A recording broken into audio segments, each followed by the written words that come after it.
কেউ যখন হাত দিয়ে গুনাহ করে হাতের খেয়ানত হয়, পা দিয়ে গুনাহ করলে পায়ের খেয়ানত হয়, চোখ দিয়ে গুনাহ করলে চোখের খেয়ানত হয়, জবান দিয়ে গুনাহ করলে জবানের খেয়ানত হয়। আল্লাহ তাআলা দুইটা বিষয়, একটা হলো অভ্যন্তরীণ আর একটা হলো দৃশ্যমান, দুইটা বিষয়ের উপমা দিয়ে বলেন ইয়ালামু খাইনাতাল আয়ুন ওয়া মা তুখফিস সুদূর। আল্লাহ তাআলা বলেন তিনি জানেন তোমরা চোখের কি খেয়ানত করো আর অন্তরের কি খেয়ানত করো, তথা অন্তরে কি লুকায় রাখো। দুনিয়ার কেউ না দেখলেও না জানলেও যিনি তোমার চোখের আর অন্তরের খেয়ানতের খবর রাখেন তিনি কে? এই কয়েকটা বিষয় যদি সামনে রেখে আমরা আগাতে পারি, যে আমি হয়তো রাতের বেলা একা মোবাইলের মধ্যে সিনেমা দেখতেছি, নাটক দেখতেছি, দুনিয়ার কেউ দেখতেছে না, দেখেন কে? এই যে দেখার দ্বারা কিসের খেয়ানত হইল জোরে কন? গান শুনলাম ইয়ারফোন লাগায়া, পাশের কেউ শোনে না, কিন্তু কিসের খেয়ানত হইল জোরে বলেন? অন্তর দিয়ে খারাপ চিন্তা করলাম, দুনিয়ার কেউ এই চিন্তার খবর জানে না, কিন্তু জানে কে?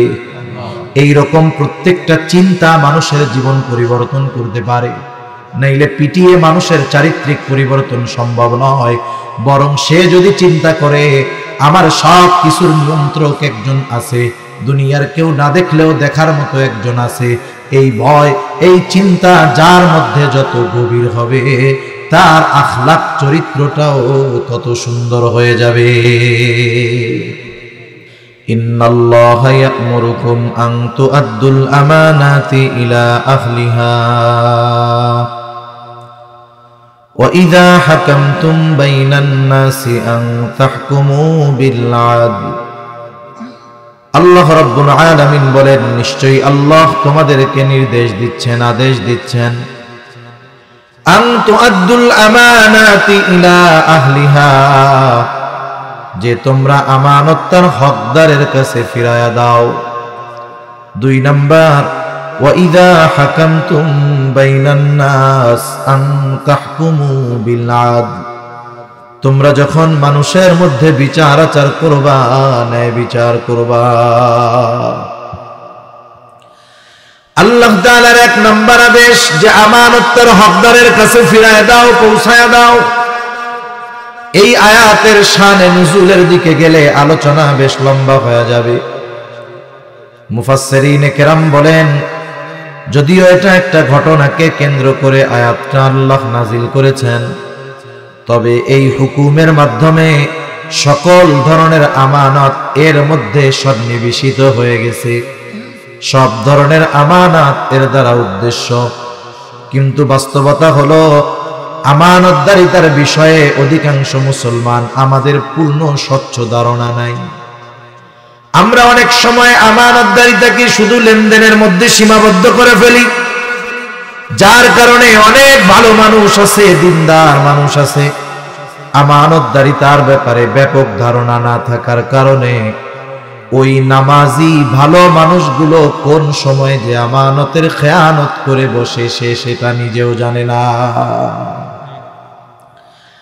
এই জন্য যেহেতু আমানতদারিতার সম্পর্ক শুধু আমলের সাথে এমনটা নয়, বরং আমানতদারিতার সম্পর্ক হলো ঈমানের সাথে। নবীজি সাল্লাল্লাহু আলাইহি ওয়াসাল্লাম বলেন, লা ঈমানা লিমান লা আমানাতা লাহ। নবীজি বলেন, যার মধ্যে আমানতদারিতা নাই তার ঈমান নাই। ঈমান এবং আমানত এই দুইটা একে অপরের সাথে লাগানো আছে। আমানতদারিতার মধ্যে ত্রুটি দেখা দিলে ঈমানের মধ্যে ত্রুটি দেখা দেয়। এই জন্য আমানতদারিতা হলো মুমিনের ভূষণ, আর আমানতের খেয়ানত হলো মুনাফিকের অন্যতম আলামত। রাসূল আকরাম সাল্লাল্লাহু আলাইহি ওয়াসাল্লাম আমাদেরকে মুনাফিকের আলামতগুলো জানায়া দিয়েছেন। যদিও সবগুলাই কম বেশি আমাদের জানা আছে, কিন্তু আফসোস মুনাফিকের আলামতগুলো আমাদের অনেকের মধ্যে থাকার পরেও ওই আলামতগুলো নিজের থেকে বের করার ব্যাপারে আমাদের কোনো ফিকির নাই। মুনাফিকের আলামত ওটা একটা ভাইরাসের মতো, ভাইরাস, করোনা ভাইরাস দেখা যাইতো নাকি? কিন্তু ওই ভাইরাস যদি কারো দেহে ভালো মতো বিস্তার করতে পারতো, লাংস ফুসফুসকে যদি আক্রান্ত করে ফেলতে পারতো, ওই লোকের জন্য বাঁচা প্রায় অসম্ভব হয়ে যেত। মুনাফিকের আলামত গুলাও ভাইরাস। করোনা ভাইরাস মানুষের লাংস ফুসফুসকে নষ্ট করে দেয়, হয়তো সেই কারণে মারাও যেতে পারে। কিন্তু মুনাফিকের আলামত গুলো এমন ভাইরাস, এটা মানুষের দেহের কোনো অর্গানকে নষ্ট করে না, বরং এই ভাইরাস মানুষের ঈমান ধ্বংসের কারণ হয়ে যেতে পারে। রাসূল আকরাম সাল্লাল্লাহু আলাইহি ওয়াসাল্লাম বলেন, মুনাফিকের এক নাম্বার আলামত ইদা হাদ্দাসা কাযাবা, মুনাফিক যখন কথা বলে মিথ্যা কথা বলে। ওয়া ইদা ওয়াদা আখলাফা, ওয়াদা করলে ওয়াদা খেলাফ করে। ইদা তুমিনা খানা, আমানতের খেয়ানত করে। আর এক হাদিসের মধ্যে আসছে ওয়া ইদা তাখাসামা ফাজারা, মুনাফিকের সাথে যখন কারো একটু তর্ক বিতর্ক হয়, কথা কাটাকাটি হয়, মুনাফিক অশ্লীল মন্দ বকাঝকা করে। এই যে মুনাফিকের চার আলামত, আপনাদের এলাকার অবস্থা জানি না, আমাদের এলাকায় অনেক নামাজির মধ্যে একসাথে মুনাফিকের এই চার আলামত তার মধ্যে পাওয়া যায়। নামাজও পড়ে, মিথ্যা কথাও বলে, এমন লোক আপনাদের সমাজে মনে হয় নাই? নামাজ পড়ে ওয়াদা খেলাফ করে, এমন মানুষ মনে হয় সমাজের মধ্যে নাই? নামাজ পড়ে বকাঝকা করে, এমন মানুষ মনে হয় নাই? তাহলে চিন্তা করে দেখেন, মুনাফিকের আলামত সাথে নিয়ে নামাজ পড়তেছে, বরং অনেক মানুষ তো মুনাফিকের এই আলামত গুলোকে জীবন পরিচালনার অপরিহার্য বিষয় হিসাবে ধরে নিয়েছে। যেমন আপনাদের পাশে একটা মোটামুটি বড় বাজার আছে, তাই না? বাজার আছে, বাজারে ব্যবসায়ী আছে। এখন তো এমন এক জামানা, কোনো ব্যবসায়ী সত্য কথা কয় না। আপনি গিয়া হুজুর ওয়াজ দিবেন যে দেখেন ব্যবসা করতেছেন, শুধু লাভই কইরেন না, এই ব্যবসার মাধ্যমে জান্নাতও পাওয়া যায়। কারণ নবীজি বলছেন, আত-তাজিরুস সাদুকুল আমিন মা'আন নাবিয়্যিন সিদ্দীকিন ওয়াশ শুহাদা'i ওয়াস সালিহিন, সত্যবাদী আমানতদার ব্যবসায়ী, ব্যবসায়ীর মধ্যে যদি দুইটা গুণ থাকে, কয়টা গুণ জোরে বলেন? আল্লাহ তাআলার হুকুম আহকাম সেইগুলো তো মানবে, ব্যবসার জন্য স্পেশাল দুইটা গুণ। নবীজি বলেন, সত্যবাদী আমানতদার ব্যবসায়ী, শহীদ, সিদ্দিক, সোহাদা, সালেহিন তথা নেককার বান্দাদের সাথে সে অবস্থান করবে। এখন আপনি এই ওয়াজ দিচ্ছেন যাইয়া যে আপনি সত্যবাদিতা ও আমানতদারিতার সাথে ব্যবসা করবেন। এখন সে বলবে, হুজুর মিথ্যা ছাড়া ব্যবসা চলে না।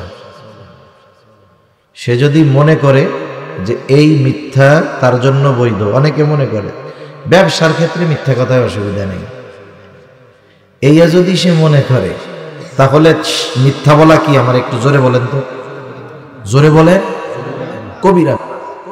কেউ যদি এইটা এই গোনাকে গোনা মনে করে করে, সে মনে করে যে এটা গোনা, এটা পাপের কাজ, কিন্তু এরপরেও করতেছে, তাহলে সে পাপী হইল, গুনাহগার হইল, কিন্তু বেঈমান হইল না। কিন্তু কবিরা গোনা সে করে না ঠিক, কিন্তু এই কবিরা গোনাকে সে গোনা মনে করে না, তাহলে তার ঈমান থাকবে না। একজন কবিরা গোনাকে গোনা মনে করে করার কারণে গোনা কইরাও বেঈমান হয় না, আর একজন গোনাকে গোনা না মনে করার কারণে গোনা না করেও সে বেঈমান হয়। কথা বুঝেননি? এই জন্য এটা হলো ঈমান বিধ্বংসী, এক ঈমান ধ্বংসকারী এক জীবাণু, ভাইরাস, মুনাফিকের আলামত।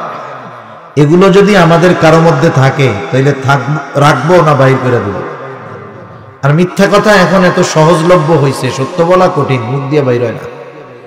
মোবাইল থাকার কারণে তো অনেকে সত্য কথা কইতেও পারে না, কেমন জানি এক রোগ হয়ে গেছে, আছে এক জায়গায়, ক্ষয় আর এক জায়গায়। এগুলো হলো ঈমান ধ্বংসের ভাইরাস, জীবাণু। এগুলো যদি আমাদের আচার আচরণ আখলাকের সাথে বিস্তার লাভ করে ফেলে, ঈমান থাকবে না, ধ্বংস করে ফেলবে। এই মুনাফিকের আলামত গুলো, অন্যতম আলামত হলো ইদা তুমিনা খানা, আমানতের খেয়ানত করা। এই জন্য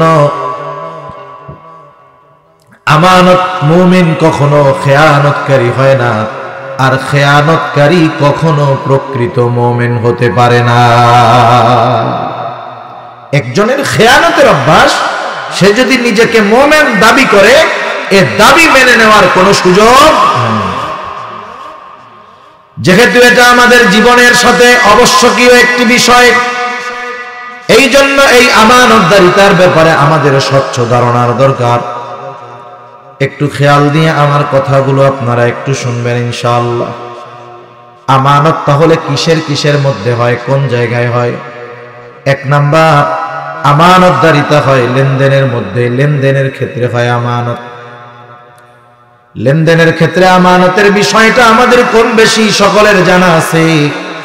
এই জন্য আমার আপনার কাছে যদি কারো সম্পদ আমানত থাকে, জমি আমানত থাকে, টাকা পয়সা আমানত থাকে, ওই যিনি আমানত রেখেছেন তিনি যদি ভুলেও যান, তাহলে আমার আপনার দায়িত্ব হলো নিজ দায়িত্বে ওই হকদারের হক তার কাছে ফিরাইয়া দেওয়া। যে আমার কাছে পায় তার মনে নাই, তার মনে থাক আর না থাক, আমার যেহেতু মনে আছে, আমি এই আমানতের বস্তুটা তার কাছে ফিরাইয়া দেব। এক্ষেত্রে সেটা আমানত হক আর তার সাধারণ আলাদা হক হোক, যে কোনো হক, কারো হক যদি আমার আপনার কাছে থাকে, সেটা তার আমানতের হক হতে পারে, এমনি পাওনা হক হতে পারে, আত্মীয়তার সম্পর্কের কারণে আমার কাছে কিছু পাওনা তার থাকতে পারে, সেটা যাই হোক, আমি নিজ দায়িত্বে অন্যের হকটা তার কাছে পৌঁছায় দেব। কারণ মনে রাখতে হবে, আমাদের দুনিয়া থেকে যেন আল্লাহ তাআলা আমাদেরকে এমন ভাবে নেন, যেই সময় আমার কাছে যেন কোনো মানুষের হক না থাকে। আল্লাহর হক যদি থাকে, আল্লাহ চাইলে মাফ করে দিতে পারেন, কিন্তু আমার কাছে যদি কোনো মানুষের হক পাওনা থাকে, কিয়ামতের দিন ওই মানুষটা যদি বিপদে পড়ে যায়, আর আমার কাছে যেই হক সে পাইতো, সেই হক যদি কিয়ামতের দিন সে চেয়ে বসে, তাহলে আমার উপায় থাকবে না, আমার নেকি দিয়ে তার হক আদায় করতে হবে। আমি এই বিষয়টা নিয়ে বেশি লম্বা করব না, আলোচনাও অনেক লম্বা করব না। এজন্য অনুরোধ, অনেক আত্মীয় স্বজনের সম্পদ অনেক সময় আমার আপনার মধ্যে থাকে, অনেক সময় প্রতিবেশীর কিছু সম্পদ আমি দখল করে খাই, কিন্তু আমি জানি এটার মালিক সে। আত্মীয় স্বজনেরটা আমি খাই, আমি জানি এটার মালিক সে। আমার আপনার উচিত মালাকুল মউত আসার আগে এই হকগুলো প্রকৃত মালিকের কাছে পৌঁছায় দেওয়া, না হলে আখিরাতে নাজাত পাওয়া কঠিন হয়ে যাবে। লেনদেনের ক্ষেত্রে সর্বোচ্চ স্বচ্ছতা আমরা অর্জন করব ইনশাআল্লাহ। বলেন, জোরে বলেন ইনশাআল্লাহ। আমার কাছে যে যা পায় আমি দিয়ে দিই। প্রয়োজনে আত্মীয় স্বজনের সম্পদ আছে, একটু বেশি দিয়ে দিব, অসুবিধা নেই।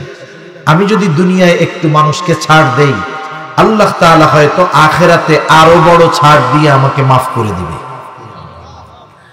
তাহলে এক নাম্বার আমানত হয় লেনদেনের মধ্যে, দুই নাম্বার কথাও হয় আমানত। রাসূল আকরাম সাল্লাল্লাহু আলাইহি ওয়াসাল্লাম বলেন, ইযা হাদাসা আর-রাজুলু সুম্মা ইলতাফাতা ফাহিয়া আমানাতুন। নবীজি বলেন, যখন কেউ কোনো কথা বলে আর এদিকে সেদিকে তাকায়, ফাহিয়া আমানাতুন, ওই কথাটাও আমানত হয়ে যায়। অথচ আমাদের খাসলাত, আমাদের অভ্যাস হলো এর ব্যতিক্রম। কেউ যদি কোনো কথা আমার আপনার কাছে বলার পরে বলে, হুজুর আপনার কাছে বললাম, আপনি আর কারো কাছে বলিয়েন না। এই যে আমাকে অন্য কারো কাছে বলতে মানা করছে, এইবার আমি যতক্ষণ এই কথা আরেকজনের কাছে না বলি, ততক্ষণ আমার আর ভালো লাগে না।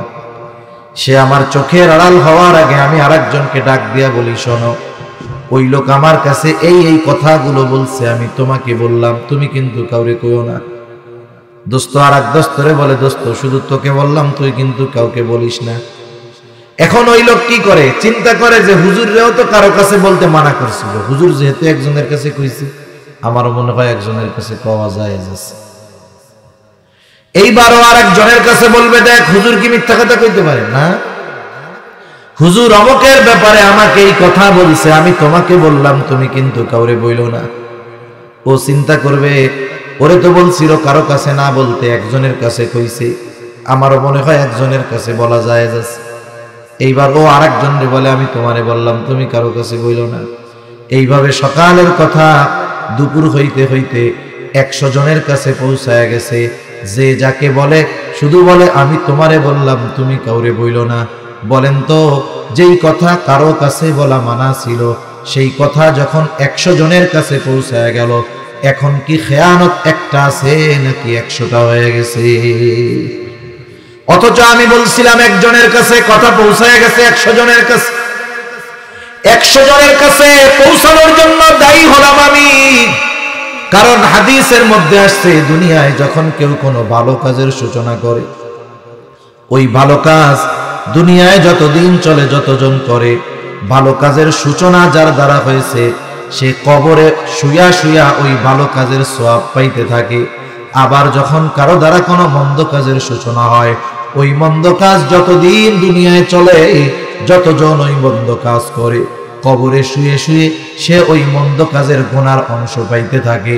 এই জন্য আমি আপনি যখন কোনো কথা, গোপন কথা কারো কাছে বলে দিব, ওই কথা যত জনের কাছে পৌঁছাবে, ততটা খেয়ানতের গুনাহ প্রথম যে খেয়ানত করেছে তার আমলনামায় যোগ হয়ে যাবে।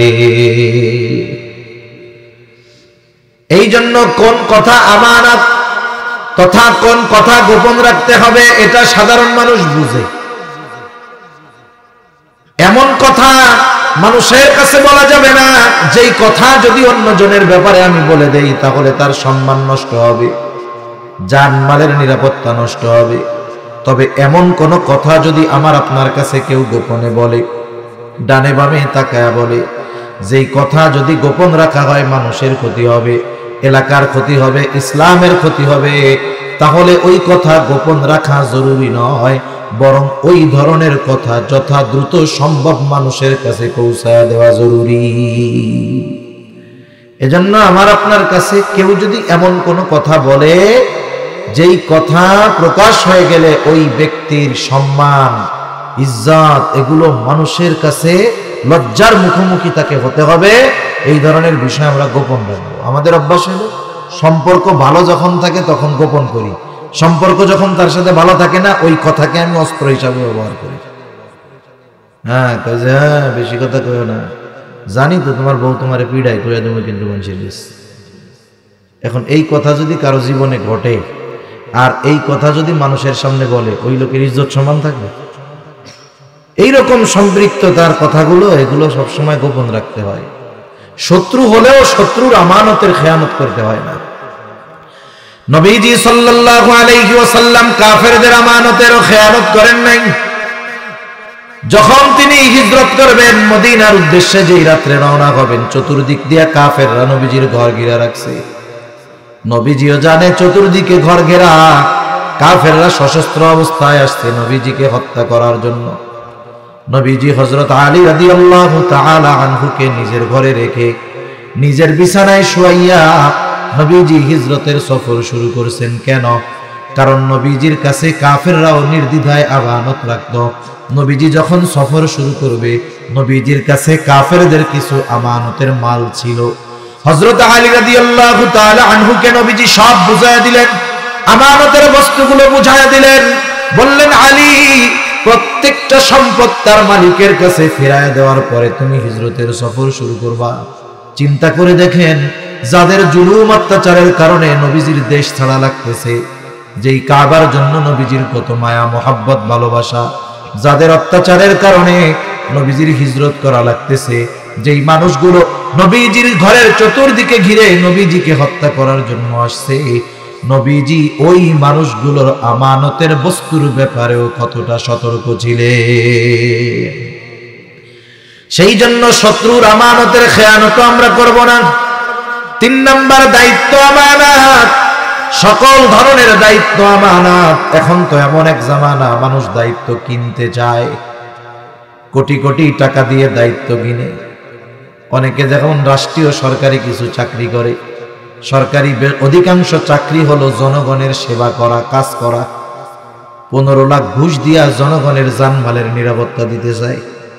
এখন যে 15 লাখ ঘুষ দিয়া চাকরি নিল, মনে করেন ও কি করবে? সেবা করবে? ট্রাক ঠেকায় চান্দা উঠাবে, ঠিক না? এখন তো মানুষ দায়িত্ব কিনতে চায়, দায়িত্ব নেওয়ার প্রতিযোগিতা করে।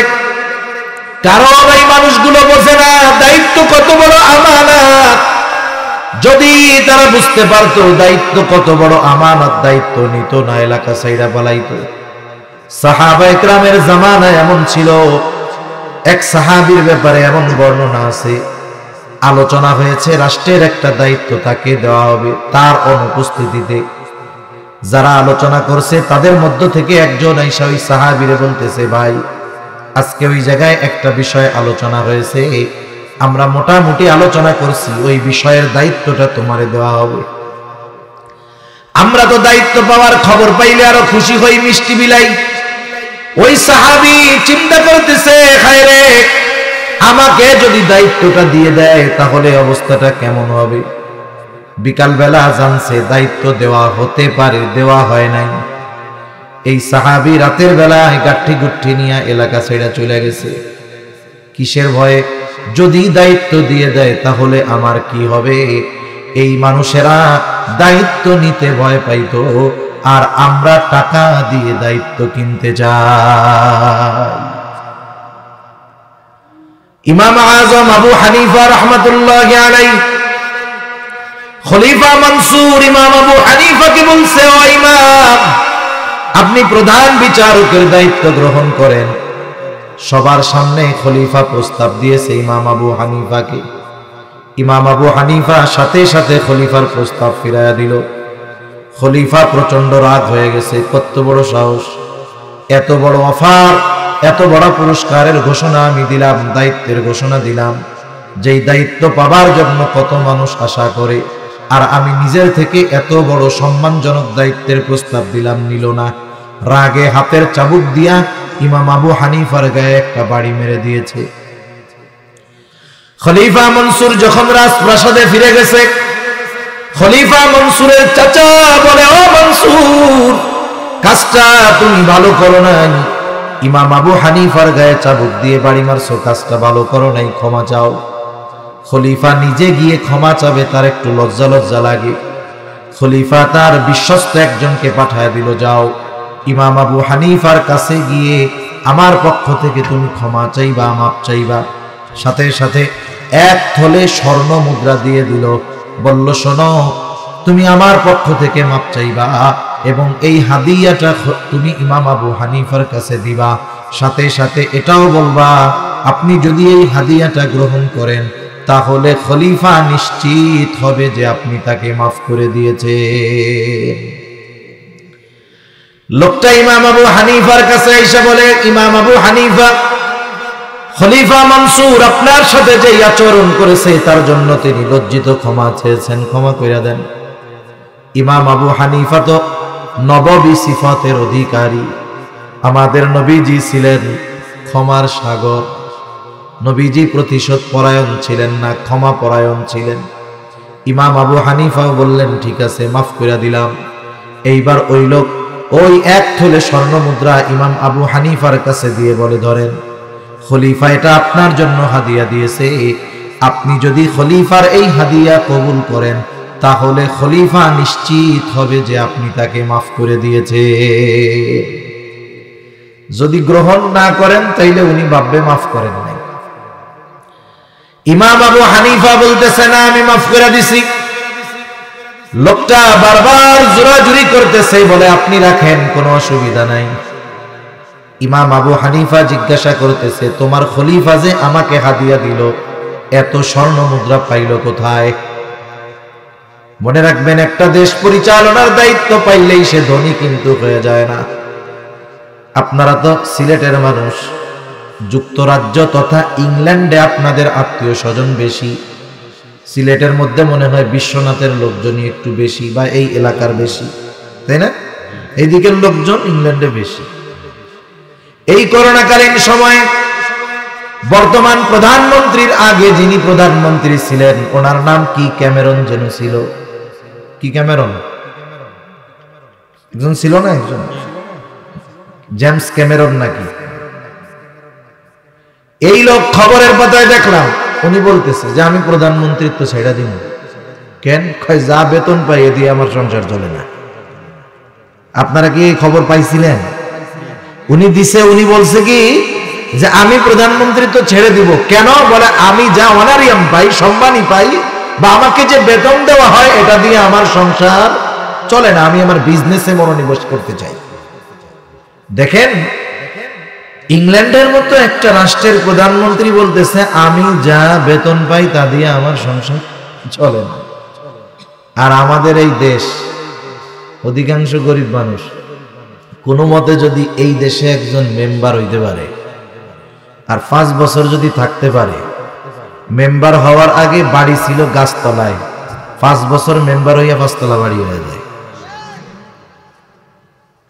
মনে রাখতে হবে, মেম্বারের জন্য রাষ্ট্রের পক্ষ থেকে নির্ধারিত একটা ভাতা আছে না নাই বলেন তো? চেয়ারম্যানের জন্য একটা নির্ধারিত ভাতা আছে, এমপির জন্য আছে, মন্ত্রীর জন্য আছে, প্রধানমন্ত্রীর জন্য আছে, রাষ্ট্রপতির জন্য রাষ্ট্রের পক্ষ থেকে একটা নির্ধারিত ভাতা আছে। এই ভাতার বাইরে যদি কেউ 1 টাকা বেশি নেয়, কিয়ামতের দিন আল্লাহর সামনে খেয়ানতের বোঝা নিয়ে দাঁড়াতে হবে।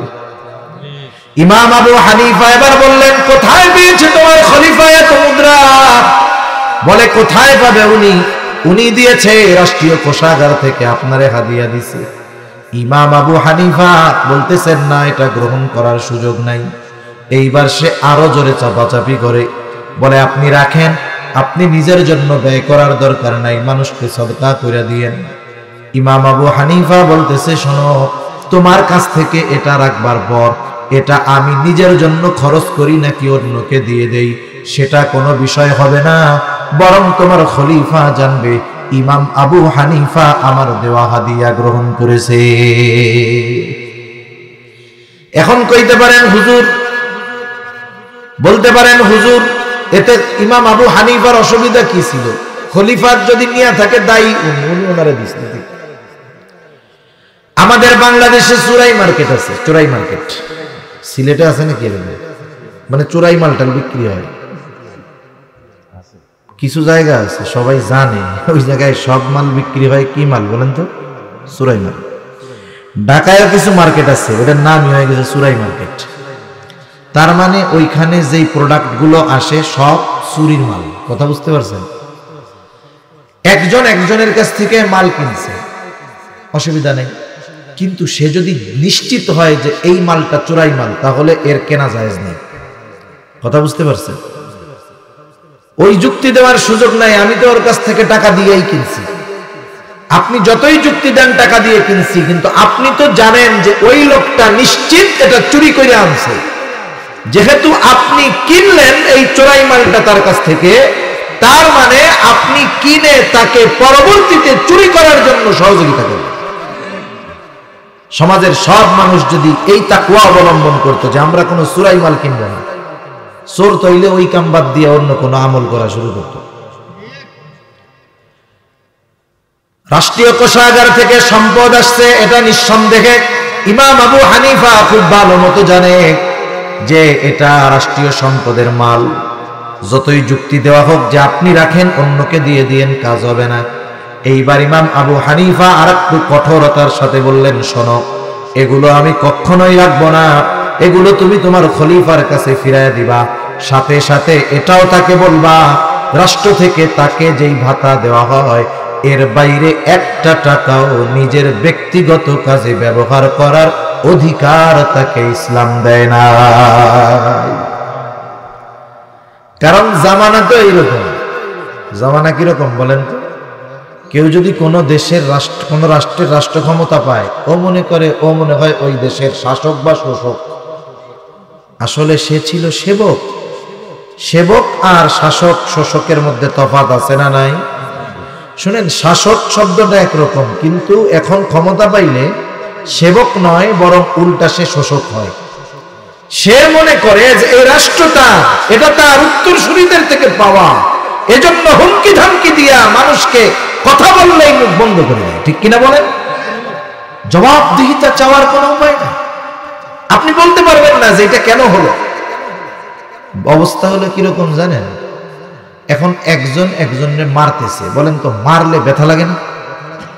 মানুষের যদি ব্যথা লাগে আর যদি ওই ব্যথার কথাও মুখ দিয়ে না বলতে পারে তাহলে ব্যথা আরো বেশি লাগে। কমপক্ষে ব্যথা পায় যদি কান্নাকাটি করে চেঁচামেচি করে কমপক্ষে একটু অনুভব তো কম হয়। জামানা হলো এইরকম, আপনারে আমারে পিটাইবে, ঠিক আছে পিটা, এখন ব্যথা তো লাগতেছে, একটু কান্নাকাটি একটু চেঁচামেচি করতে দে। এখন কয় কান মারবো, ব্যথা পাবি, খবরদার কানতে পারবি না। অবস্থা এরকম না? সব কথা কি বুঝাইয়া কওয়া লাগে নাকি? সেই জন্য রাষ্ট্রের যিনি শাসক, এই সম্পদগুলো রক্ষণাবেক্ষণের দায়িত্ব তার, তিনি হবেন রাষ্ট্রের সেবক, শোষক হতে পারবেন না। এই জন্য তাকে মাস শেষে কিছু সম্মানী ভাতা দেওয়া হবে। এর বাইরে যদি তিনি একটা টাকাও গ্রহণ করেন তাহলে এটা খেয়ানত হবে। লোকটা গিয়া বাদশার কাছে যখন এই কথা বলছে, খলিফার কাছে বলছে, খলিফা প্রচন্ড রাগান্বিত হয়ে গেলেন। খলিফা এবার বলতেছে, যাও, আমাকে এত বড় কথা বলে, কত বড় স্পর্ধা, ওকে আটকাও, জেলখানার মধ্যে বড়। ইমাম আবু হানিফাকে জেলখানার মধ্যে আটকায় দেওয়া হলো। ইতিহাস শুনেন, প্রত্যেক দিন চাবুক দিয়ে আঘাত করা হতো আর বলা হতো, আপনি যদি প্রধান বিচারকের দায়িত্ব গ্রহণ করেন আপনাকে ছেড়ে দেওয়া হবে। ইমাম আবু হানিফা চাবুকের আঘাত সহ্য করেছেন, জুলুম সহ্য করেছেন, তবু তিনি প্রধান বিচারকের দায়িত্ব গ্রহণ করেন নাই। ঐতিহাসিকদের থেকে দুইটা মত পাওয়া যায়, বর্ণনা পাওয়া যায়। একটা হলো যখন তারা জুলুম অত্যাচার করে ইমাম আবু হানিফাকে টলাইতে পারে না, খাবারের সাথে বিষ মিশা ইমাম আবু হানিফাকে তারা হত্যা করে ফেলল। আর একটা বর্ণনায় পাওয়া যায় যখন তিনি প্রচন্ড রকমের অসুস্থ হয়ে গেলেন, এবার ওনাকে বাড়িতে পাঠিয়ে দেওয়া হলো, গৃহবন্দী করে ফেরা হলো। ইমাম আবু হানিফা ওই অবস্থাতেই দুনিয়া থেকে বিদায় নিলেন। ওনার ছাত্ররা ওনাকে জিজ্ঞাসা করতেছে, হযরত, আপনাকে যেই দায়িত্ব নেওয়ার জন্য এত জুলুম অত্যাচার সহ্য করা লাগলো, ওই দায়িত্ব নেওয়ার সকল যোগ্যতা আল্লাহ তাআলা আপনাকে দিয়েছেন, এরপরেও কেন আপনি জুলুম সহ্য করলেন, দায়িত্ব নিলেন না? ইমাম আবু হানিফা বলতেছে, শোনো, আমি যেই দায়িত্ব নেই নাই সেই দায়িত্বের ব্যাপারে আল্লাহ আমাকে জিজ্ঞাসা করবে না, কিন্তু যদি আমি ওই দায়িত্বটা গ্রহণ করি আর যদি ওই দায়িত্ব পালন করতে গিয়ে কারো প্রতি কোনো ন্যূনতম অবিচার হয়ে যায়, কিয়ামতের দিন আল্লাহ তাআলার সামনে আমাকে খেয়ানতের বোঝা নিয়ে উঠতে হবে। কারণ আবু দাউদের হাদিস, নবীজি সাল্লাল্লাহু আলাইহি ওয়াসাল্লাম বলেন, আমাদের কাউকে যখন কোনো দায়িত্ব দেওয়া হয়, কেউ যদি ওই দায়িত্বের সুচ পরিমাণ খেয়ানত করে, কি পরিমাণ জোরে বলেন? সুচ পরিমাণ। নবীজি বলেন ওই লোকটা কিয়ামতের দিন খেয়ানতের বোঝা নিয়ে আল্লাহর সামনে হাজির হবে। দায়িত্ব যত বড় হয় খেয়ানত তত বড় হয়। দায়িত্ব যত বড় হয় খেয়ানত তত কি হয়? বড় হয়। এজন্য আমাকে আপনাকে যেই দায়িত্ব দেওয়া হবে অথবা আমি আপনি যেই দায়িত্ব নিব, ওই দায়িত্বটা যদি যথাযথভাবে পালন না করি তথা আমার চেষ্টার সর্বোচ্চটা আমি করার চেষ্টা না করি, তাহলে কিয়ামতের দিন আল্লাহর সামনে আমাকে আপনাকে খেয়ানতের বোঝা নিয়ে দাঁড়াতে হবে। চাকরিজীবী চাকরির দায়িত্ব নিয়েছে, আমানত। স্কুলের শিক্ষক শিক্ষকতার দায়িত্ব নিয়েছে, ছাত্রদের যথাযথ পর্যবেক্ষণ করা, এটা তার দায়িত্ব। সে যদি দায়িত্ব পালন না করে দায়িত্বের বিপরীতে যেই বেতন আছে পুরোটা উসুল করে নেয়, নিঃসন্দেহে সে খেয়ানতকারী। ঠিক কিনা বলেন? এজন্য আমরা প্রত্যেকের জায়গা থেকে যে দায়িত্ব আছে দায়িত্বগুলোকে আমানতদারিতার সাথে পালন করব ইনশাআল্লাহ। শরীয়তের বিধিবিধান আমানত।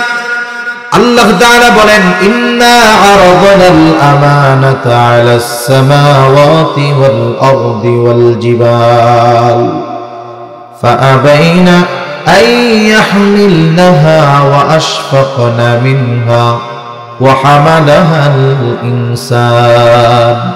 আল্লাহ তাআলা বলেন, আমি এই আমানত আসমানের কাছে, জমিনের কাছে, পর্বতমালার কাছে পেশ করলাম। তারা প্রচন্ড ভীত সন্ত্রস্ত হয়ে গেল। ওয়া হামালাহাল ইনসান, মানুষ এই আমানত বহন করলো। কি সেই আমানত? মুফাসসিরিনে কেরাম বলেন সেই আমানত হলো কোরআন। কেউ কেউ বলেন সেই আমানত হলো শরীয়তের সকল বিধিবিধান। একই কথা, কোরআন শরীয়তের বিধিবিধান এটা একই কথা। কারণ আমরা মুমিন, আমরা মুসলমান, আমাদের মূল সংবিধান হলো আল কোরআন, ঠিক কিনা বলেন? আল্লাহ তাআলার যত বিধিবিধান আদেশ নিষেধ আছে সবগুলো মেনে নেওয়া আমানত। আদেশটাও আমানত, নিষেধটাও আমানত। মনে করেন নামাজ পড়তে হবে, আদেশ দিয়েছেন কে? জবান খুলে বলেন। এখন কেউ যদি আল্লাহ তাআলার এই আদেশ অমান্য করে, তাহলে 1 নাম্বার আদেশ অমান্য করার কারণে হলো খেয়ানত। 2 নাম্বার, সে যদি নামাজটা নাই পড়ে, বলেন তো গুনাহ আছে না নাই? এই নামাজ না পড়ার গুনাহও হবে, আদেশ অমান্য করার কারণে খেয়ানতকারীও হবে। এইবার হলো নিষেধ। আল্লাহ তাআলা বলেন বান্দা হারাম খায়ও না, অন্যেরটা মেরে খায়ও না, সুদ খেও না, হারাম থেকে বাঁচো, হারাম খায়ও না, মদ খায়ও না, জুয়া খেলো না, ঘুষ খায়ও না। এখন কেউ যদি এই হারাম খায়, বলেন তো গুনাহ হবে কি হবে না? নিষেধ অমান্য করার কারণে এক গুনাহ। আবার নিষেধ অমান্য কইরা যেই পাপটা করবে, সুদ খাইলে সুদের আলাদা গুনাহ আছে, ঘুষ খাইলে ঘুষের আলাদা গুনাহ আছে, হারাম খাইলে আলাদা গুনাহ আছে, অন্যের জমি যদি অন্যায়ভাবে দখল দেয় আলাদা গুনাহ আছে। এই জন্য আদেশ নিষেধ গুলাও কিন্তু আমানত। 5 নাম্বার, আমার আপনার সন্তান সন্ততি আমানত। আল্লাহ তাআলা জানায় দেন এই সন্তান সন্ততি আমার আপনার কাছে আমানত। এই জন্য এদের হক আদায় করতে হবে। কেমনে? এদের হক আদায় করতে হবে এদেরকে দ্বীন শিক্ষা দেওয়ার মাধ্যমে। এজন্য আল্লাহ তাআলা কোরআনুল কারীমের মধ্যে বলেন, ইয়া আইয়ুহাল্লাযীনা আমানু কু আনফুসাকুম ওয়া আহলিকুম নারা। আল্লাহ তাআলা বলেন, হে ঈমানদারেরা, নিজেকে জাহান্নামের আগুন থেকে বাঁচাও, অধীনস্থদেরকেও বাঁচাও। নিজেকে কেমনে বাঁচাইবা? ঈমান আনছো, আল্লাহর আদেশ নিষেধ মান্য করার মাধ্যমে নিজেরে বাঁচাও। অধীনস্থ আছে, এদের ব্যাপারে কি করবা? বলে এদেরকে জাহান্নাম থেকে বাঁচানোর পদ্ধতি শেখানোর মাধ্যমে তুমি এদের হক আদায় করে জাহান্নাম থেকে বাঁচানোর চেষ্টা করো। এই জন্য অধীনস্থ যারা আছে, সন্তান সন্ততি যারা আছে, এরা আমাদের কাছে আমানত হওয়ার কারণেই কিয়ামতের দিন আল্লাহ তাআলা আমাকে আপনাকে, আমার আপনার অধীনস্থদের ব্যাপারে জিজ্ঞাসা করবে। নবীজি সাল্লাল্লাহু আলাইহি ওয়াসাল্লাম বলেন, কুল্লুকুম রাঈন ওয়া কুল্লুকুম মাসউলুন আন রাইয়াতিহি। নবীজি বলেন, তোমরা প্রত্যেকেই দায়িত্বশীল, প্রত্যেককে তার দায়িত্বের ব্যাপারে জিজ্ঞাসা করা হবে। এই জন্য সন্তান সন্ততি যারা আছে, দুনিয়া কামানো শেখানোর আগে এদেরকে জরুরতে দ্বীন শিক্ষা দেওয়া প্রত্যেকটা অভিভাবকের উপরে জরুরি। এবং ওই দ্বীন শিক্ষা পাওয়াটা প্রত্যেকটা সন্তানের তার অভিভাবকের কাছে হক। যদি এই হকটা আদায় না করে, খেয়ানতকারী হবে।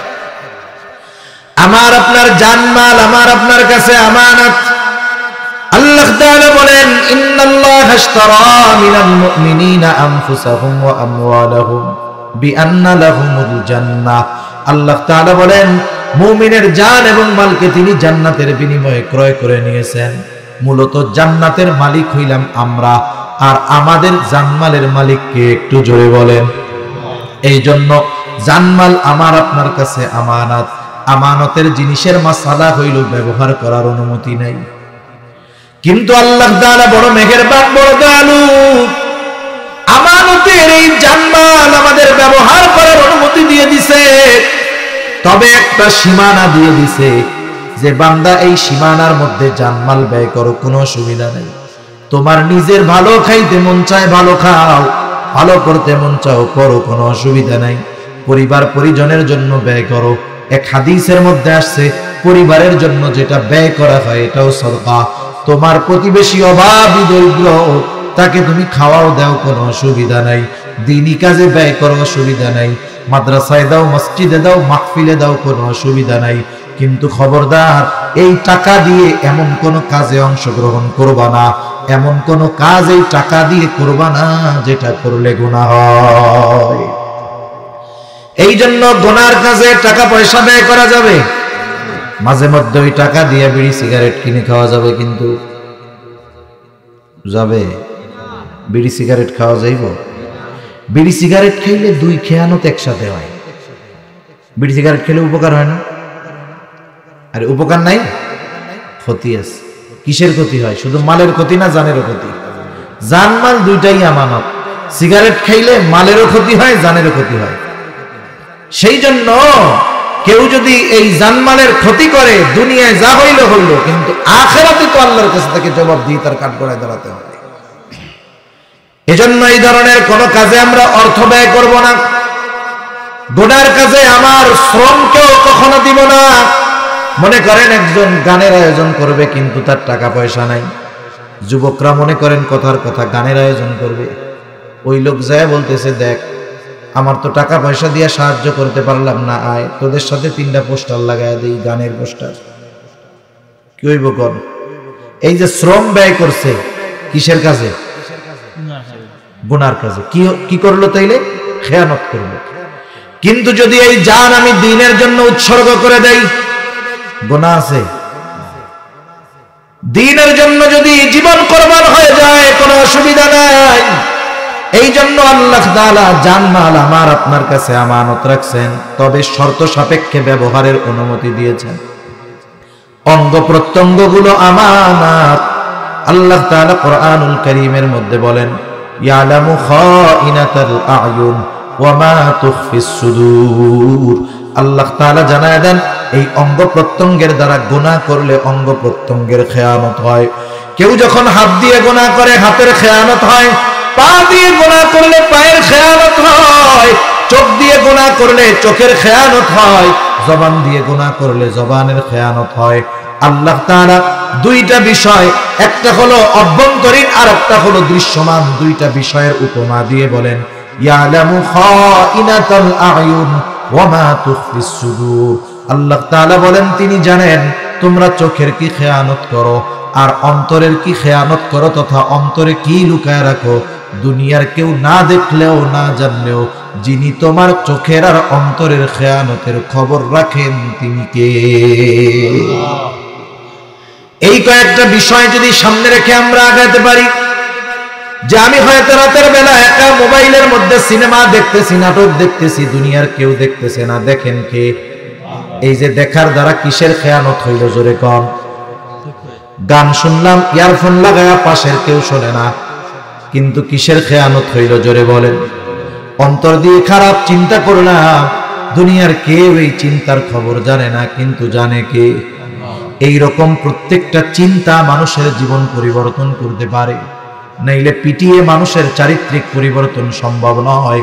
বরং সে যদি চিন্তা করে আমার সব কিছুর নিয়ন্ত্রক একজন আছে, দুনিয়ার কেউ না দেখলেও দেখার মতো একজন আছে, এই ভয়, এই চিন্তা যার মধ্যে যত গভীর হবে, তার আখলাক চরিত্রটাও তত সুন্দর হয়ে যাবে। তাহলে আল্লাহ তাআলা ওয়াজ করেছেন দুইটা ওয়াজ এই আয়াতের মধ্যে। কয়টা ওয়াজ? জোরে বলেন। এই শেষ 5-10 মিনিটের মধ্যে আল্লাহ তাআলা বলেন, 1 নম্বর আদেশ, ইন্নাল্লাহা ইয়া'মুরুকুম আন তু'আদ্দুল আমানাতি ইলা আহলিহা। 1 নম্বর আল্লাহ তাআলা মূলত বলেন, তিনি তোমাদেরকে নির্দেশ দিচ্ছেন তোমরা আমানতদার হও, এটা হলো মূল কথা। 2 নম্বর আদেশ, ওয়া ইযা হাকামতুম বাইনান নাস আন তাহকুমু বিল আদল। তোমরা যখন মানুষের মধ্যে বিচার আচার করবা, ন্যায় বিচার করবা। এখানে দুইটা বিষয়। একটা হলো যখন আমার বিচার হবে, হইতে পারে না অনেক সময় যে মানুষ আমার কোনো বিষয়ের বিচার করতেছে, আমাকে ন্যায় বিচার মানার মন মানসিকতা অর্জন করতে হবে। একটা ন্যায় বিচার হইছে, রায় আমার বিপক্ষে গেছে, এটা লিগ্যাল, আমাকে মেনে নিতে হবে যে এটা আমার বিপক্ষে গেলেও এটাই সঠিক রায়। 1 নম্বর সমস্যা, আমাদের সবার মধ্যে এই রোগ আছে, আমরা ন্যায় বিচার মানতেও রাজি নেই। যেটা পাবলিক মানে না সেটা করার দরকার কি? এজন্য বিচারকরা ন্যায় বিচারও করে না। আমরা ন্যায় বিচার করিও না, ন্যায় বিচার মেনেও নেই না, এটা আমাদের জন্য দুর্ভাগ্যের ব্যাপার। আর যদি একটু পাওয়ার থাকে, ক্ষমতা থাকে, তাইলে তো ও অবিচার করলেও ওইটারে ন্যায় বিচার বানানোর চেষ্টা করে, মানে অপরাধ করলেও ওইটারে ভালো কাজ বানানোর চেষ্টা করে। অথচ 1-2টা ঘটনা বলি, কষ্ট হবে না তো? শেষ করে দিই। দেখেন, খলিফাতুল মুসলিমিন হযরত ওমর রাদিয়াল্লাহু তাআলা, আমরা তো যদি সমাজের একজন প্রভাবশালী নেতা গোছের মানুষরে পাই, চিন্তা করি যত তেল মাইরা ওনার মন জোগানো যায়। উনি যদি দেশের সবচাইতে বড় অপরাধীও হয়, আমরা ওনার সামনে মিছিল মারি, অমক ভাইয়ের চরিত্র ফুলের মতো পবিত্র। মানে যত মিথ্যা আর তেল মাইরা ওনার নজরে কিভাবে আসতে পারি এই চিন্তা আমাদের থাকে। শাসকদের মন যদি জোগানো হয় অবৈধ পন্থায়, এটা বড় একটা খারাপ কাজ। এ গোটা দুনিয়ায় একরকম অবস্থা দেখি, রাষ্ট্রপ্রধান চেয়ারে বসে থাকে আর সামনে সব তেলবাজ, সব তেলবাজ। ওর বাবার নাম যেই কয়বার না কয়, প্রধানমন্ত্রী, মাননীয় প্রেসিডেন্ট, এই সেইগুলা তার চেয়ে আরো বেশি কয়। কি যে এক দেশে, কি যে এক দুনিয়ায় আছি, আল্লাহই ভালো জানে। আর দুনিয়া তামশি আলাল ফাম, এটা কোনো আরবি কথা না, এটা হলো দুনিয়া চলে এখন পামের উপরে। আপনি যত তেল আর পাম মারতে পারবেন আপনি তত ভালো। অবস্থা হলো এই, ঠিক কিনা বলেন? খলিফাতুল মুসলিমিন হযরত ওমর রাদিয়াল্লাহু তাআলা আনহু বাজারে গেছে। স্থলভাগের 3 ভাগের 1 ভাগের কর্তৃত্ব যার হাতে ছিল, হযরত ওমর রাদিয়াল্লাহু তাআলা বাজারে গেছে একটা ঘোড়া কিনবে। একজন অমুসলিমের একটা ঘোড়া ওনার পছন্দ হয়েছে। ঘোড়াটার দাম পরিশোধ করে বাজারের বাইরে নিয়ে আসছে, দেখে দেখে কিনছে। এখন ঘোড়ায় উঠতে গেছে, ঘোড়া খোড়া হয়ে গেছে, ঘোড়া আর চলতে পারে না ওনারে নিয়ে। বাজারের বাহির থেকে খলিফাতুল মুসলিমিন ঘোড়াটা নিয়ে আবার বিক্রেতার কাছে আসছে। অমুসলিম আয়েশা বলতেছে, তুমি আমাকে কি ঘোড়া দিয়েছো? তোমার ঘোড়া, এটা পায়ে সমস্যা, ফেরত নাও। এইবার লোকটা খলিফার সাথে তর্ক করতেছে। চিন্তা করেন, বলে, না খলিফা, আমি আপনার কাছে ভালো ঘোড়া বিক্রয় করছি। খলিফা বলে, না, তোমার ঘোড়া মন্দ। দুইজনের মধ্যে কথা চলতেছে। হযরত ওমর রাদিয়াল্লাহু তাআলা আনহু ওই ইহুদিকে বলতেছে, তোমার আর আমার মধ্যে ফয়সালার জন্য তৃতীয় আরেকজনকে নির্বাচিত করো। ইহুদি নিজের ধর্মের কাউকে ডাকে নাই, মুসলমান একজনকে ডাকছে, তার নাম হলো সুরাই। বলতেছে, খলিফা, আমার আর আপনার মধ্যে সুরাই ফয়সালা দিবে। সে যা ফয়সালা দিবে আমরা সেটা মাইনা নিব। চিন্তা করেন, একজন ইহুদি, সে নিজের ধর্মের কাউকে ডাকে নাই, বরং একজন মুসলমানকে ডাকছে। কারণ তার অন্তরের মধ্যে এই বিশ্বাস ছিল, আমি যদি আর এক ইহুদিরে ডাকি, ও খলিফারে তেল মারতে গিয়া রায়টা আমার বিপক্ষে দিয়ে দিবে।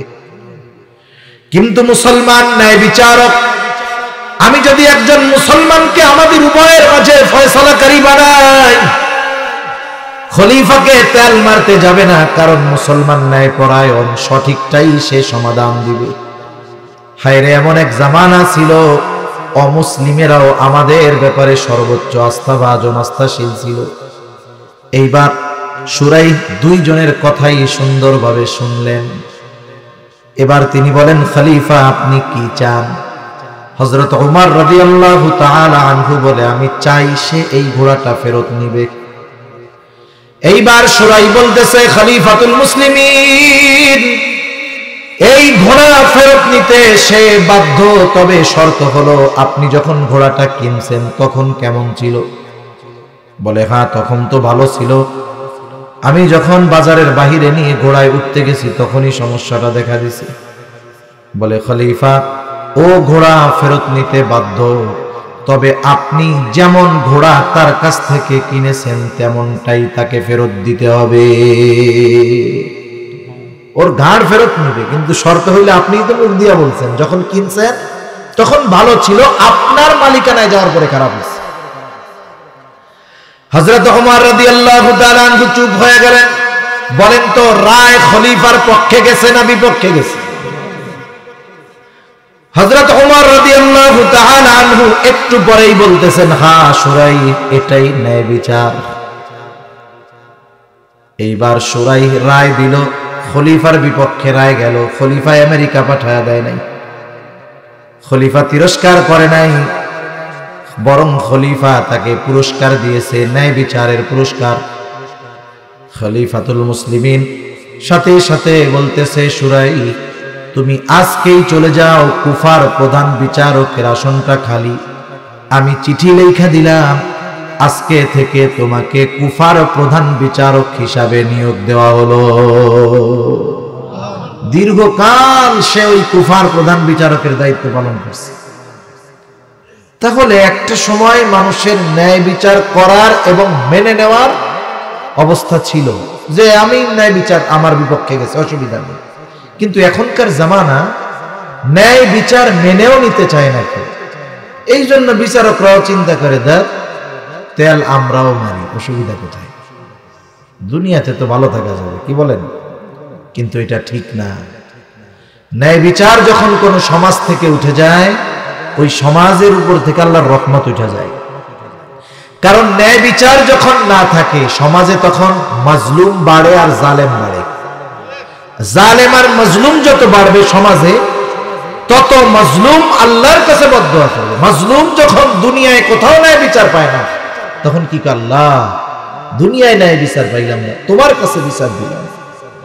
এই কথাটা যে কত ওজনওয়ালা কথা। নবীজি বলেন, তোমরা মাজলুমের বদদুয়াকে ভয় করো, কারণ তার মাঝে আর আল্লাহর মাঝে কোনো পর্দা নাই। দোয়া করে আর সাথে সাথে আল্লাহ দোয়া কবুল করে। তাহলে গোটা দুনিয়াব্যাপী বেইনসাফি চলতেছে, মাজলুমের সংখ্যা দিন যাচ্ছে, বাড়ে না কমে? বাড়ে। সর্বশেষ একটা হাদিস বলে আমি আলোচনা শেষ করে দেব। নবীজির কাছে বিচার আসছে, চুরির বিচার। এক মহিলার হাত কেটে দেওয়া হবে।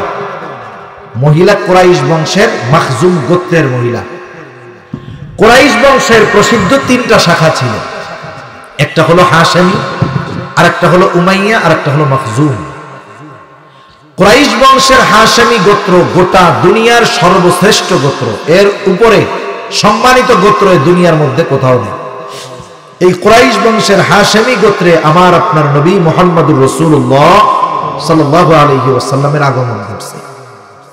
তা কুরাইশ বংশের মাখজুম গোত্রের একজন মহিলা চুরি করছে, হাত কাটা হবে, বিচারের জন্য অপেক্ষা করতেছে নবীজি ভিতরে। সাহাবায়ে কেরাম চিন্তা করতেছে, বংশটা তো কুরাইশ, গোত্র ভিন্ন হোক, এখন যদি এই কুরাইশ বংশের মহিলা চুরির কারণে হাত কাটা যায়, তাইলে ইহুদি অমুসলিম যারা আছে ওরা বলবে, দেখ নবীর বংশের লোক চুরি করছে, আবার মহিলা। কারণ আমাদের কিছু অভ্যাস আছে যেটা ওই জালেমদের ছিল। একটা বংশ থেকে বা একটা গোত্র থেকে একজন ব্যক্তি অপরাধ করছে, সেই অপরাধের দায়ভার তার। কিন্তু অনেক সময় আমরা কি করি, ওই গোত্রের ওই ব্যক্তির অপরাধকে কেন্দ্র করে গোটা গোত্র নিয়ে আমরা কথা তুলি, যে অমক গোত্র, এটা তো চোরের গোষ্ঠী। এরকম বলা লোক তো আলহামদুলিল্লাহ নাই আপনাদের এদিকে। এর দ্বারা কি হয় জানেন, ইসলামী শাসন থাকলে ওই লোকরে ৮০টা বেতের আঘাত দেওয়া হইতো অপবাদ দেওয়ার কারণে। চুরি করছে একজন, ওই বংশের সবাই কি চুরি করছে নাকি? তাইলে যেহেতু চুরি করে নাই কিন্তু তাদেরকে চোর বলা হলো, তার মানে কি দেওয়া হলো? অপবাদ। অপবাদের শাস্তি ইসলামে ৮০ বেত্রাঘাত। কত বেত্রাঘাত? ৮০ বেত্রাঘাত। সেজন্য এই ধরনের কাজ কখনো আমরা করব না। ওইটা ওই ইহুদিদের অভ্যাস ছিল, ওরা এরকম বলা বলি করতো আর কি। এখন সাহাবায়ে কেরাম তো নবীজির বংশের প্রতি একটা মহব্বত, হায়রে নবীর বংশের মহিলারা যদি এরকম বলে বা বলে তো ওদের কষ্ট লাগবে। চিন্তা করছে যে নবীজির কাছে একটু জানাই যে এই মহিলা কুরাইশ বংশের মহিলা। কিন্তু নবীজির কাছে খবর দিবে কাকে দিয়ে? যায়েদ রাদিয়াল্লাহু তাআলা আনহুর ছেলে ওসামা। ওসামাকে শিখায় দেওয়া হলো, যাও তুমি তোমার নানার কাছে গিয়ে বলো, নানা যেই মহিলা চুরি করেছে সে হলো কুরাইশ বংশের মহিলা। ছোট মানুষ যা শিখায় দেওয়া হয় তাই বলে গিয়া। অনেক সময় ছোটরা কিন্তু মিথ্যাবাদী হয় না, ওদেরকে আমরা মিথ্যাবাদী বানাই। এইরকম অনেক সময় হয়, ছেলেটা একদিন মক্তবে যায় নাই, অসুস্থ, এমনিই যাইতে পারে নাই। একদিন যখন বাদ গেছে, পরের দিন যাইতে ভয় পায়। মা বলে, যাও, যাবো না, গেলে ফিরানি দিব। এইবার মা শিখাইয়া দিচ্ছে, তুমি গিয়া বলবা তোমার পেটে ব্যথা হয়েছিল। এখন পরের দিন গিয়া ছোট বাচ্চা হুজুর জিজ্ঞাসা করে, গতকাল আসো নাই কেন? বলে, হুজুর আমার পেটে ব্যথা ছিল। হুজুরও চালাক, কয় কে কইছে তোর পেটে ব্যথা? আমার মা কইছে। এখন এইরকম মিথ্যা কথা বাচ্চাদের অনেক সময় মা বাবা নিজে শিখায় দেয়। এ কাজ আমরা কখনো করব না, এটা বড় ক্ষতি হয়ে যাবে। ছোট বাচ্চা ওসামা যা শিখায় দিছে তাই গিয়া নবীজির কাছে বলছে, না না এটা কুরাইশ বংশের মহিলা। নবীজি বুঝতে পারছে এটা ওসামার নিজের কথা না, নিশ্চয়ই এটা তাকে কেউ শিখায় দিছে। নবীজি হুজরা থেকে বের হয়ে আসলেন। আয়েশা বলেন, তোমরা কি আমাকে এমন বিষয়ের জন্য সুপারিশ করতেছো যেই বিষয়ের শাস্তি কার্যকর করার নির্দেশ দিয়েছেন আল্লাহ। এবার নবীজি খুতবা দিলেন।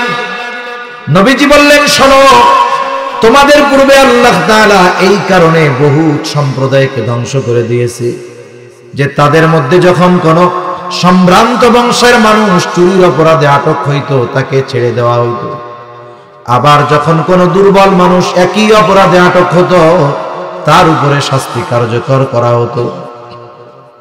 নবীজি বলেন, এই কারণে অতীতে বহুত সম্প্রদায়কে আল্লাহ ধ্বংস করে দিয়েছে। নবীজি এবার বলেন, ওই আল্লাহর শপথ যার হাতে আমার প্রাণ, এই মহিলার জায়গায় যদি মুহাম্মাদের কন্যা ফাতেমাও হইতো আমি অবশ্যই অবশ্যই তার হাতটা কেটে দিতাম। এর চাইতে ন্যায় বিচারের উত্তম দৃষ্টান্ত আর কোনো কিছু হতে পারে না। এজন্য আমরা সর্বক্ষেত্রে ন্যায় বিচারক হব। বিচারক যে শুধু আদালতে চাকরি পাইলেই হয় তা না, কিন্তু অনেক সময় দুই মুসলমানের মধ্যে একটু দ্বন্দ্ব লাগছে, হইতে পারে আপনি আছেন, আপনারা বলতেছেন মুরব্বী আপনি আমাদের এই সমস্যাটা একটু সমাধান করে দেন। আপনি দেখলেন এর মধ্যে একজন আপনার আত্মীয় আর একজনের সাথে আগের একটু রাগ আছে। আপনি সিস্টেমে আপনার আত্মীয় দোষী হওয়ার পরেও এনারা নির্দোষ বানাইলেন, আর ওই যে যার প্রতি একটু রাগ আছে সে নির্দোষ হওয়ার পরেও আপনি তার দোষী বানায় দিলেন। এ কাম করা যাবে? আল্লাহ তাআলা বলেন, ওয়ালা ইয়াজরিমান্নাকুম শানাআন কওমিন আলা আল্লা তা'দিলু ইউদিলু। খবরদার, কোন সম্প্রদায়ের প্রতি বিদ্বেষ বশত তোমরা তাদের প্রতি কখনো অবিচার করবে না। শত্রুর ক্ষেত্রেও আমরা ন্যায় বিচারক হব, কারণ মুমিনদের স্বভাব কি হবে? ফাসলিহু বাইনা আখাওয়াইকুম, দুই ভাইয়ের মধ্যে দ্বন্দ্ব লাগছে, সেই দ্বন্দ্বটা নিরসনের চেষ্টা করবে, তা না এখন দুইজনের মধ্যে যদি লাগে আমরা ওই জায়গায় আগুনে ঘি ঢালি, আরো যত বাড়ানো যায় তত ভালো।